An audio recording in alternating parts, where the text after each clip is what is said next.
रुचि और कतारो दो ऐसे भाई हैं जो कभी अलग नहीं होते। उनके माँ बाप एक प्लेन क्रैश में गुजर गए और उसी एक्सीडेंट में अपनी फैमिली को खो चुकी एक हाई स्कूल की चेयरवुमन ने उन दोनों को अपने पास रख लिया। लेकिन वो उन्हें अपना परिवार बनाने के लिए नहीं, बल्कि इसलिए चाहती है क्योंकि रुचि को छोटे बच्चों की देखभाल का तजुर्बा है, क्योंकि बचपन से ही उसने अपने भाई का ख्याल रखा है।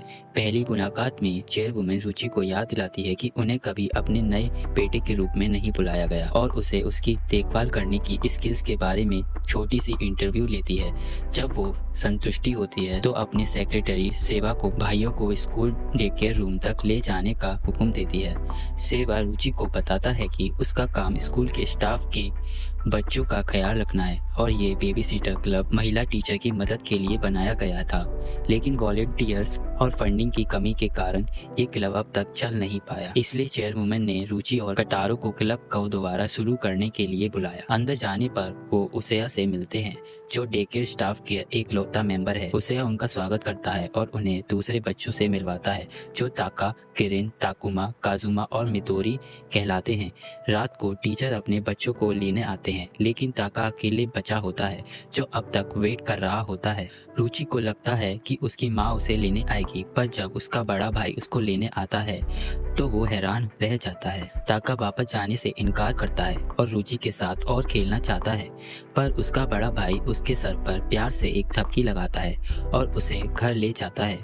उनके जाने के बाद रुचि अपने भाई कटारो का ख्याल रखता है, जो दिन भर खामोश था। जब उसे पता चलता है कि कतारो को तेज बुखार है तो वो घबरा जाता है और ताका के बड़े भाई के पास जाकर उसे मदद मांगता है। ताका का बड़ा भाई बिना किसी झिझक के उसकी मदद करता है और उन्हें हॉस्पिटल तक ले जाता है। डॉक्टर रुचि को बताता है कि ये बुखार नई जगह के स्ट्रेस से आया है। रुचि फ्रेश एयर के लिए बाहर जाता है और अपने पेरेंट्स को बताने की कोशिश करता है, पर उसे याद आता है कि अब वो जिंदा नहीं है।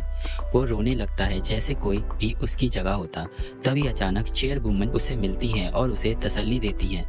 वो उस प्लेन क्रैश के सभी विक्टिम्स के फनरेल को याद करती है और कहती है कि सिर्फ वो दोनों उस वक्त सिर्फ वो ही थे जो नहीं रो रहे थे। चेयरवुमन प्यार से कहती है कि रुचि अकेले नहीं है और उसे इतना मजबूत होने की जरूरत नहीं है। जब चेयरवुमन चली जाती हैं, रुचि वापस अंदर जाता है और कतारो को लेने के लिए जाता है, जो अब बहुत बेहतर महसूस कर रहा होता है, और फिर दोनों घर चले जाते हैं। अगली सुबह चेयरवुमन रुचि को सुबह 5 बजे उठाने का ऑर्डर देती है और बताती है कि ब्रेकफास्ट और लंच पहले से ही तैयार है। उसने रुचि को एक नई यूनिफॉर्म दी थी जो पाके वो खुशी से भर जाता है। क्लास जाते वक्त रुचि देखता है कि लोग उस पर अजीब तरीके से देख रहे हैं और हंस रहे हैं। तभी उसकी मुलाकात कामातानी से होती है और वो पूछता है कि क्या उसके साथ कुछ अजीब हो रहा है। कामातानी उसे पीछे मुड़ने के लिए कहता है और पता चलता है कि डेकेयर के सभी बच्चे उसके पीछे पीछे आ रहे थे। एक लड़की जिसका नाम मारिया है उसे डेकेयर के बच्चों को वापस ले जाने के लिए कहती है, तो रुचि जल्दी से सबको इकट्ठा करता है और डेकेयर वापस ले जाता है। मारिया एडवांस क्लास की टॉप स्टूडेंट है और अपनी पढ़ाई को सबसे ज्यादा इम्पोर्टेंस देती है। वो ताका का लंच डे केयर में देने आती है क्योंकि मिस कामातानी ने उसे लंच देने के लिए कहा था जब उसका बेटा लंच भूल गया था। उसे इस मोमेंट का फायदा उठाता है और बीमार होने का नाटक करता है और मारिया से डे केयर संभालने को कहता है। शुरू में बच्चे मारिया से डरते हैं हॉलवे वाले इंसिडेंट के बाद, पर धीरे धीरे वो सब खुल जाते हैं। वो रोती हुई कहती है कि पढ़ाई करना ही उसका एकलौता टैलेंट है और जितना ज्यादा वो पढ़ाई करती है उतना ही अकेली महसूस करती है। बच्चे उसको तसल्ली देने आते हैं और सब मिलकर रोते हैं।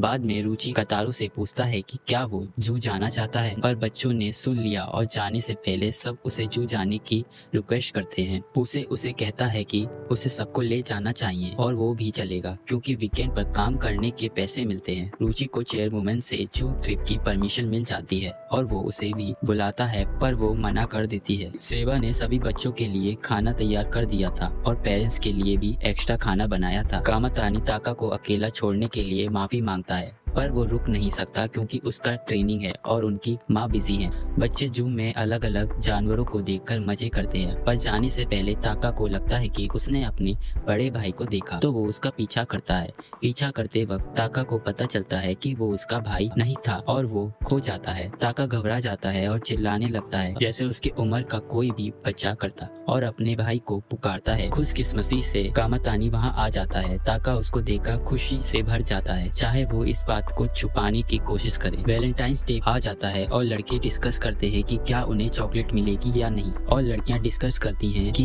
किस लड़के को चॉकलेट देनी है। लड़कियां एडवांस क्लास के एक लड़के योगी के बारे में बात करती हैं जिसे वो पसंद करती है और उसको चॉकलेट देने की कोशिश करती हैं, लेकिन मारिया गुस्से में आकर उन्हें याद दिलाती है कि स्कूल के रूल्स के हिसाब से आज चॉकलेट देना मना है। यागी मारिया से सहमत होता है और लड़कियों से कहता है कि स्कूल के बाद देना। फिर वो मारिया से बेबी सिटर क्लब के बारे में पूछता है और कहता है कि उसे छोटे बच्चे बहुत पसंद हैं। मारिया उस पर चिढ़ जाती है और कहती है कि उनसे खुद जाकर बात करें। तभी योगी रुचि को ढूंढता है और क्लब ज्वाइन करने की रिक्वेस्ट करता है। रुचि जो हैरान होता है कि कोई क्लब ज्वाइन करना चाहता है, खुशी से उसे एक्सेप्ट कर लेता है। रुचि ये देखकर ध्यान देता है कि योगी सब बच्चों को अलग अलग तरीके से तारीफ कर रहा है और उनके अच्छे बनने की कोशिश कर रहा है। तभी मारिया दो स्टूडेंट की बात सुन लेती है जो कह रहे होते हैं कि योगी बच्चों को अजीब तरीके से देख रहा था।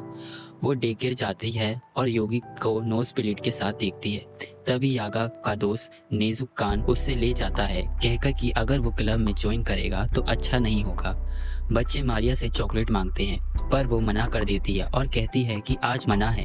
बच्चे रोने लगते हैं पर कुछ देर बाद वो कहती है कि अगर वो कल तक वेट करें तो वो उनके लिए सबसे टेस्टी चॉकलेट लाएगी। ये सुनकर बच्चे खुश हो जाते हैं। घर जाते वक्त रुचि मारिया को कुछ चॉकलेट देता है और उसकी तारीफ करता है, जिस पर वो शर्मा जाती है। अगली सुबह रुचि की फिजिकल एजुकेशन क्लास होती है। उसके ग्रुप के कुछ लड़के कंप्लेन करते हैं कि पहले पीरियड में जिम है और बाहर बहुत ठंड है। अचानक उसे बच्चों के साथ आता है और रुचि के क्लासमेट्स बच्चों का पीछा करने लगते हैं प्लेग्राउंड में, ताकि उन्हें हीट पैक्स की तरह यूज करके अपने आप को गर्म कर सके।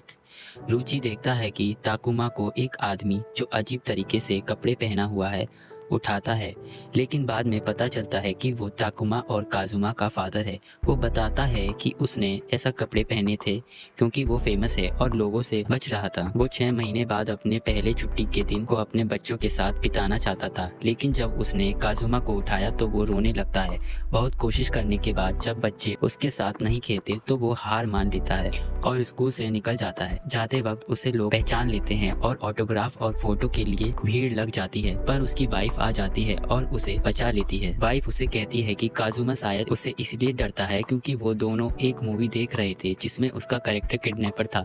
जब वो काजुमा और ताकुमा को ढूंढता है तो वो दोनों उसे पापा बुलाते हैं और उसे खेलने के लिए कहते हैं, जो उसके लिए बहुत खुशी के पल होते हैं। अगली सुबह रुचि अपने हाई स्कूल का पहला दिन शुरू करता है और सब क्लब्स नए मेंबर्स ढूंढ रहे होते हैं, लेकिन रुचि डिसाइड करता है कि वो बेबी सिटर क्लब में ही रहेगा।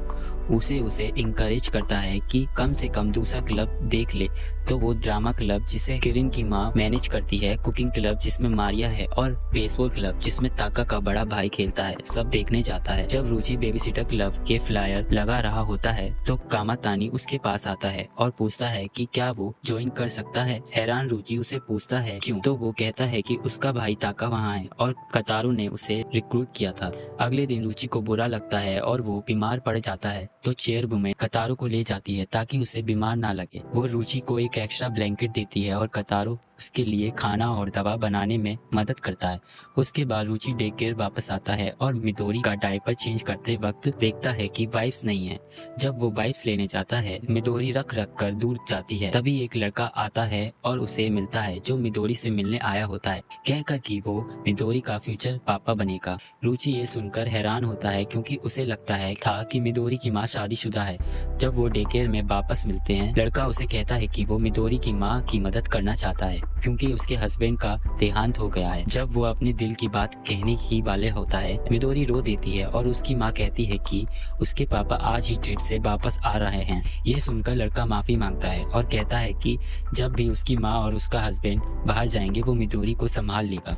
जब रुचि अपने कपड़े सुखा रहा होता है, कतारो एक आदमी को झाड़ियों में देखता है और रुचि को बुलाता है। पता चलता है कि वो नेजू का भाई कीची है। रुचि नेजू को कॉल करने की सोचता है लेकिन उसका नंबर नहीं होता, तो वो यागी को कॉल करता है जो मारिया के साथ आता है।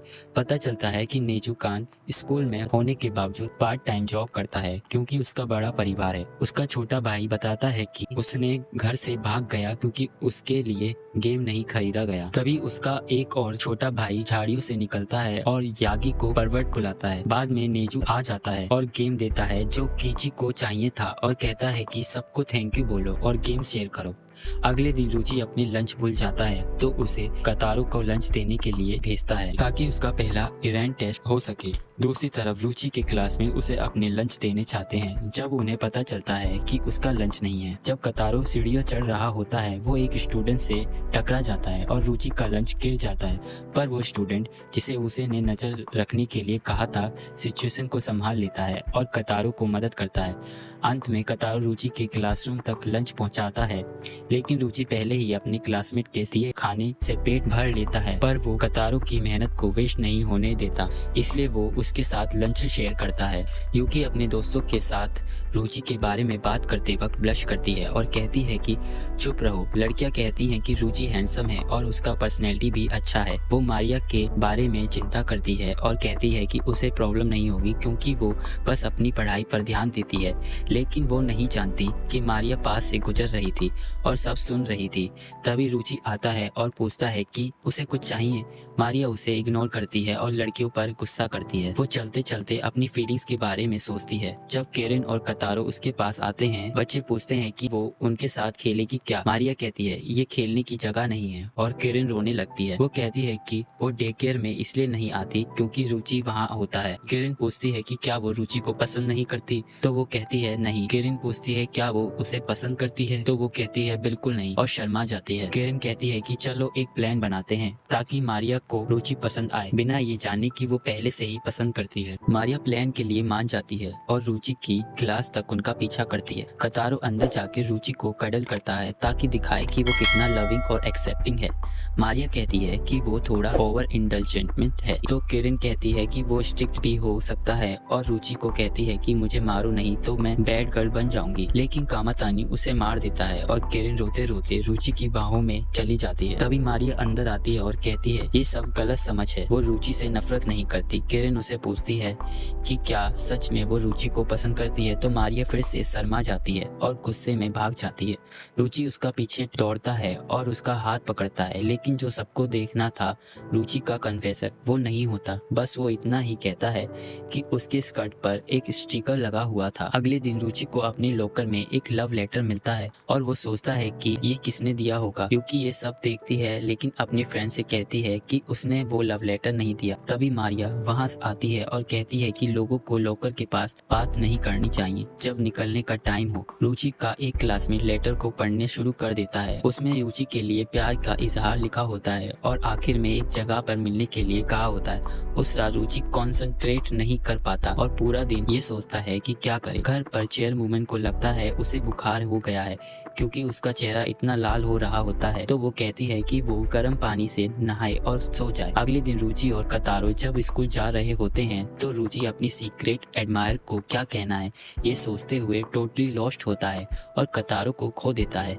जब वो भागते हुए कतारो को ढूंढ रहा होता है तो मारिया और यूकी उसे मिल जाते हैं, जो रुचि का लेटर मिस्ट्री सॉल्व करने के लिए सुबह जल्दी आए होते हैं। वो रुचि की मदद करने का ऑफर देते हैं, लेकिन कतारो को कामातानी पहले ही ढूंढ लेता है। पता चलता है कि कतारो एक घर के अंदर चला गया था क्योंकि उसे लगा रुचि बीमार है और उसके लिए एक लेमन लेकर आया था ताकि वो जल्दी से ठीक हो जाए। वो बस इसलिए अजीब बिहेव कर रहा था क्योंकि एक लड़की उसे पसंद करती थी। आखिर में रुचि उस लड़की को रिजेक्ट कर देता है जिसने उसे लेटर भेजा था क्योंकि उसके लिए कतारो ज्यादा इम्पोर्टेंट था। इस बीच मारिया और यूकी एक झाड़ी में छुपी होती हैं और सब सुन रही होती हैं। बाद में कामातानी और ताका रुचि और कतारो को एक फेस्टिवल में बुलाते हैं। सब अच्छी तरह से तैयार होकर आते हैं जबकि कामातानी कैजुअली ड्रेस होता है। वो ताका से बेट लगाता है कि दिन के एंड तक ताका अपनी तलवार खो देगा। फिर वो चलना शुरू करते हैं। ताका एक गेम देख लेता है जिसमें जीतने पर एक कूल प्राइज मिलता है, लेकिन ये गेम सेटअप होता है ताकि वो हारे।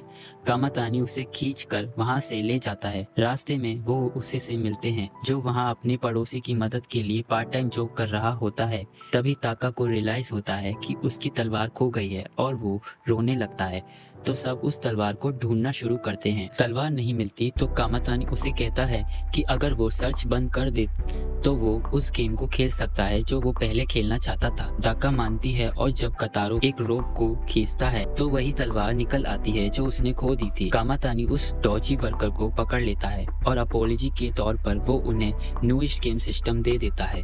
वापस डे केयर रूटीन में कामातानी अपने भाई से झगड़ता है क्योंकि उसने कामातानी का ऑटोग्राफ बेसबॉल पर पुक ड्रॉ कर दिया होता है, लेकिन इस बार वो उसे मारने के बजाय बस उसे इग्नोर कर देता है। बाहर रुचि उसे बात करने की कोशिश करता है और बताता है कि कतारो ने भी कभी उसके स्टफ खराब किया था, लेकिन कामातानी कहता है कि उसे गुस्सा इस बात पर नहीं है कि उसे बॉल खराब की, बल्कि उस बात पर है कि उसका भाई ये नहीं समझ रहा कि उसने गलत क्या किया। दूसरी तरफ चेयरवुमन ताका को एक लेसन सिखा रही होती हैं। वो उसकी ट्रेजर तलवार मांगती हैं और दिखावा करती हैं कि वो उसे तोड़ने वाली है, ताकि ताका को वो एहसास हो जो उसके भाई को फील हुआ था जब उसने बॉल को खराब किया था। आखिर में दोनों भाई एक दूसरे से सुलह कर लेते हैं। अकेडमी फेस्टिवल का दिन आता है और किसी वजह से डे केयर रूम को भी पार्टिसिपेट करना पड़ता है। सारे बच्चों के पेरेंट्स भी आने वाले होते हैं और केरेन के पापा आते हैं। वो पूछते हैं कि हॉट बेबी सीटर लड़कियां कहाँ हैं, तो उसे उन्हें मजाक में रुचि और कामातानी को विक्स पहनाकर इंट्रोड्यूस करता है। जब उसे पता चलता है कि वो लड़कियां नहीं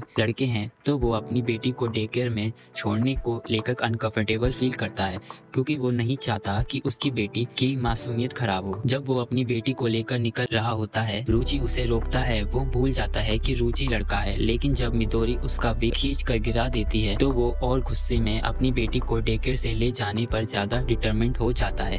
कामातानी बीच में आता है, लेकिन किरिन का पापा फिर गलती से उसे लड़की समझ लेता है। तभी मिदोरी के पापा भी उसे लड़के के साथ आते हैं जो मिदोरी की माँ से प्यार करता है। सब पेरेंट्स एक मोमेंट शेयर करते हैं और रियलाइज करते हैं कि उनके बच्चे कितनी जल्दी बड़े हो रहे हैं। अचानक कार्टून की माँ डे केयर आती हैं और बताती हैं कि साइंस लैब में कुछ एग्स हैं जो जल्दी ये हैच होने वाले हैं, और पूछती हैं कि क्या वो देखना चाहेंगे। बच्चे एक्साइटेड हो जाते हैं और तुरंत लैब की तरफ भाग जाते हैं, लेकिन एग्स अगले दिन हैच होने वाले होते हैं, जो ताका की माँ समझाने की कोशिश करती है, पर बच्चे सुन नहीं पाते। अगले सुबह कतारो बहुत एक्साइटेड होता है चिक्स देखने के लिए। ताका की माँ सुबह जल्दी आती है और सबको अपनी क्लास में बुलाती है। जब एग्स हैच होने वाले होते हैं, रुचि और कतारो इंतजार करते हैं और आखिर में एग्स हैच हो जाते हैं। बाद में सारे बच्चे भी चिक्स देखने आते हैं। ताका जेलस फील करता है क्योंकि सब चिक्स कतारो के पास होते हैं, लेकिन जब वो चिल्लाता है तो चिक्स डर के भाग जाते हैं। सर्दियां आ जाती हैं और उसे बीमार पड़ जाता है। वो रुचि को इन्फॉर्म करता है कि शायद ये इसलिए हुआ क्योंकि वो नेकेड सो गया था अपनी बात के बाद। तो वो सेवे से रिक्वेस्ट करता है कि उसकी जगह डे केयर का ध्यान रखे। सेवे को पहले तो कुछ समझ नहीं आता, लेकिन बच्चों की मदद से वो एडजस्ट कर लेता है और सब कुछ स्मूथली चलने लगता है। आखिर में क्रिसमस का दिन आ जाता है और ताका सेंटा के आने के लिए एक्साइटेड होता है, लेकिन कामातानी उसे बताने ही वाला होता है कि सेंटा एग्जिस्ट नहीं करते। तभी रुचि उसे रोक लेता है। रुचि के पास सेंटा कॉस्ट्यूम खरीदने के पैसे नहीं होते और उसका सेलफोन भी खराब होता है, लेकिन उसके क्लासमेट की मदद से वो एक सूट अरेंज कर लेता है। जब रुचि घर लौटता है, सेवा ने एक स्पेशल डिनर अरेंज किया होता है और इन्फॉर्म करता है कि चेयरवुमन एक इम्पोर्टेंट मीटिंग के चलते डिनर पर नहीं आ पाएंगी। वो भी डिनर स्किप कर देता है क्योंकि उसके पास कुछ काम पेंडिंग है। रुचि ने सोचा होता है कि वो सेंटा का कॉस्ट्यूम पहनकर कतारो को उसका गिफ्ट देगा, जैसे उसके पापा करते थे, लेकिन जब वो कॉस्ट्यूम चेंज करने जाता है, कतारो उसके पीछे नहीं छोड़ता और उसके साथ बाथरूम तक आ जाता है। तभी डोरबेल बजती है और रुचि कतारो के साथ डोर खोलने जाता है। सब लोग साथ मिलकर रुचि और कतारे को सरप्राइज करते हैं। चेयरवुमन रुचि को एक नया सेलफोन गिफ्ट करती हैं क्योंकि उसका पुराना फोन खराब हो गया था, और इस तरह सब साथ मिलकर क्रिसमस सेलिब्रेट करते हैं। और कहानी की एंडिंग हमारी यही होती है। मिलते हैं आपको नेक्स्ट रिकैप में। Don't forget to like and subscribe video. Take care.